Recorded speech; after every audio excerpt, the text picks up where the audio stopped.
everyone. How are y'all doing today? I'm glad to see you back. My last video, I said that I would do a video of angels, so we're going to do a video of angels.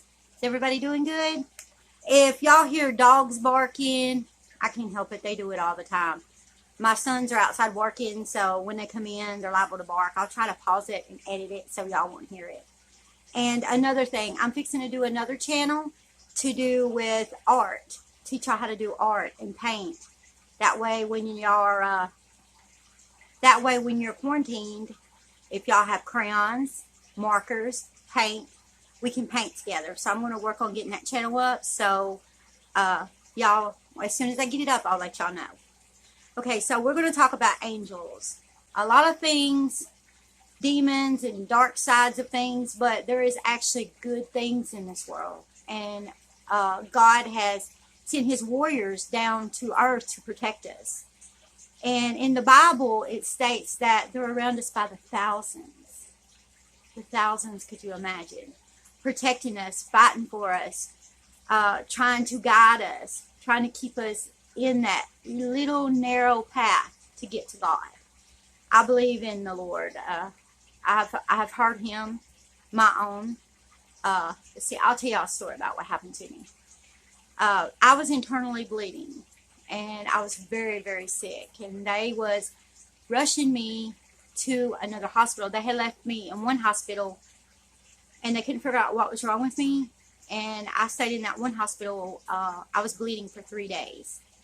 Well, finally, when they figured out what was wrong with me, they was going to take me by rescue chopper to the bigger hospital, but there was a fog, and the chopper couldn't take off, so they was rushing me by ambulance. Well, during this whole time, I wanted to go into a deep sleep, and it's like the Lord was telling me, don't go to sleep. Whatever you do, don't go to sleep.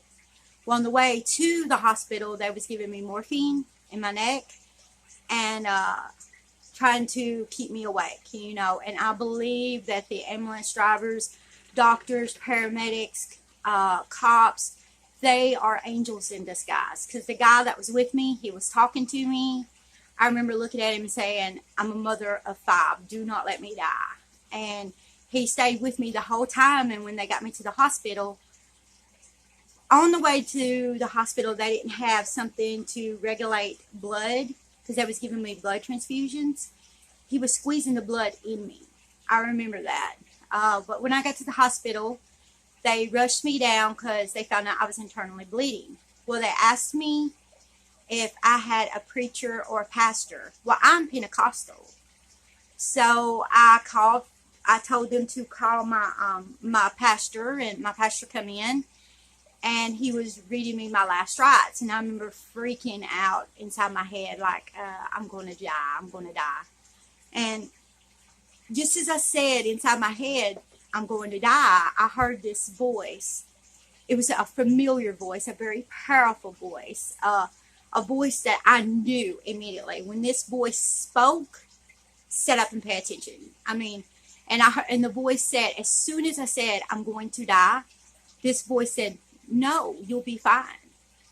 And as soon as that voice said that, I was at peace with myself. I knew I was fine, no matter the outcome. I knew the Lord had me. Well, then the lady, my oldest sister, was standing beside me, and I told her if something happened to me to take care of my kids. And the woman standing over me, I remember she had a pair of cross earrings on, and I remember looking up at her. Asking her name, and she said, my name is Amy. And before I heard the voice, I asked the doctor over me what was the chances of me coming out of this operation. And he said a 10% chance. So that's why he asked me to call my preacher or my pastor. But anyways, when I asked the woman her name standing over me, she said her name was Amy. And I said, Amy, I'll see you when I wake up. So I know I heard the Lord's voice, and it was like, peace be still. And there's been other times where stuff has went on in my life, and I've been worried, and the Lord's just told me, just calm down, take a walk, everything's going to be fine. So that's why I know there is a God. and that there is angels. And the reason, there's another proof to me that I have seen my angels. I had a dream. This dream was so vivid.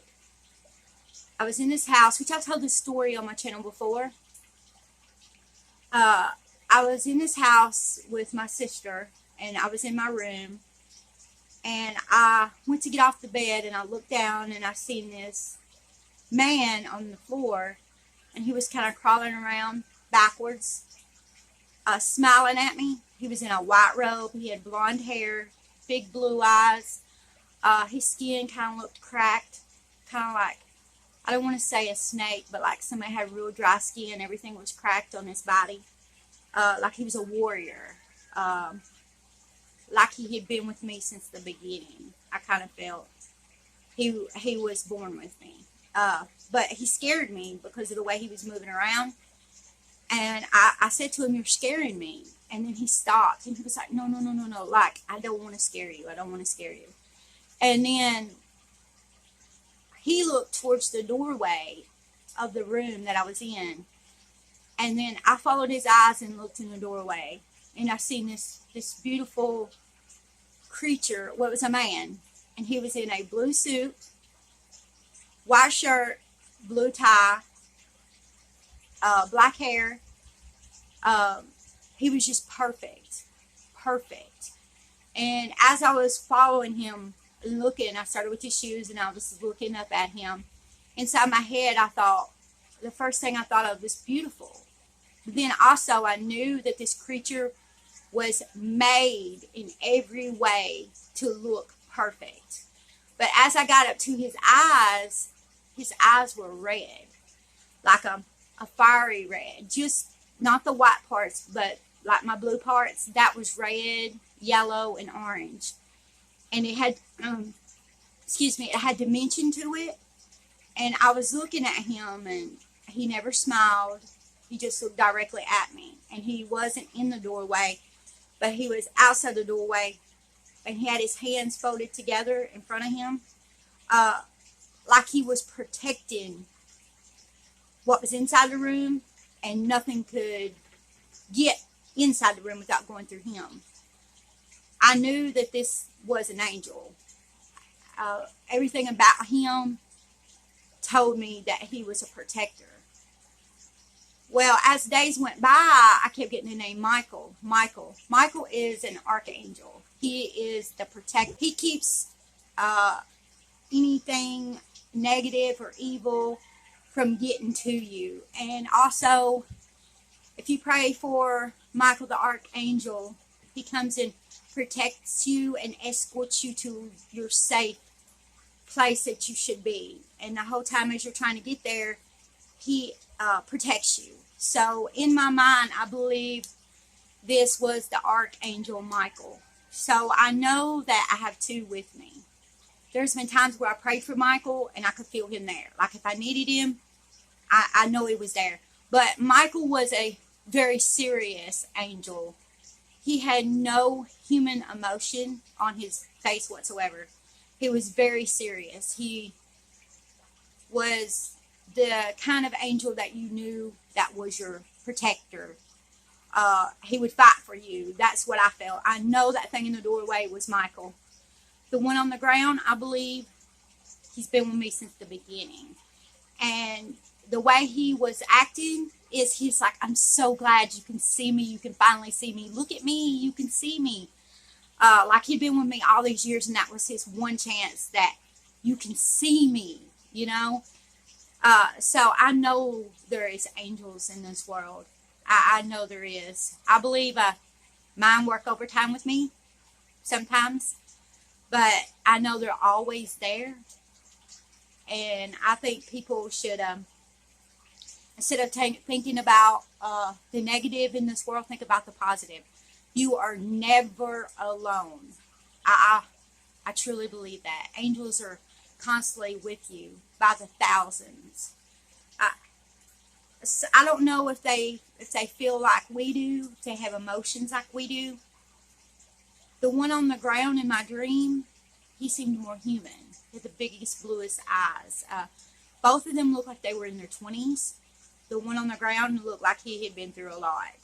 Not that he was scarred up or anything. He just looked, I also knew he wasn't full human. But I also knew that he loved me very much. Like he had always been there. He loved me very much. Maybe like when I was upset or I needed a hug or to be made to laugh, he was my support system. And the one in the doorway was my protector, the person that fought for me. So that's why I believe there is angels and I believe in God. There has been so much that's happened through the years to me. With people being sick in my family, just needing a support system, that I feel it. I feel it. Like even as this, we were fighting with this virus, I went and got some olive oil, virgin olive oil, by the way.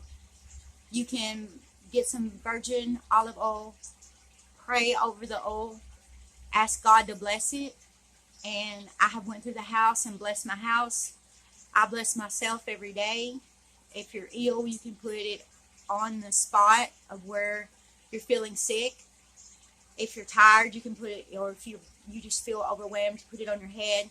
Use your right hand, thumb, place it in the oil, say the prayer, and as you're done, remember as you put the X on you, the Father, the Son, and the Holy Ghost. And you will feel so much better. But that's my stories on the angels, and I believe they're beautiful creatures that God made. Also, did y'all know that Michael battled Lucifer? Because Michael is an archangel. When the when the rise happened in heaven, Lucifer was one of God's greatest creations, beautiful, strong, and Michael battled him, and Michael was the underdog, and the devil turned himself into a dragon, and Michael battled him and won. So Michael is very faithful. So if you pray, he'll come to you. He's very faithful. He's loyal, and he will take care of you. That's my story of the angels, and I hope y'all are having a good day. And as soon as I get my next channel up to do with art, so we can paint together, I'll let y'all know. And I hope y'all are having a wonderful day. And I'll see y'all later, my little freak squads.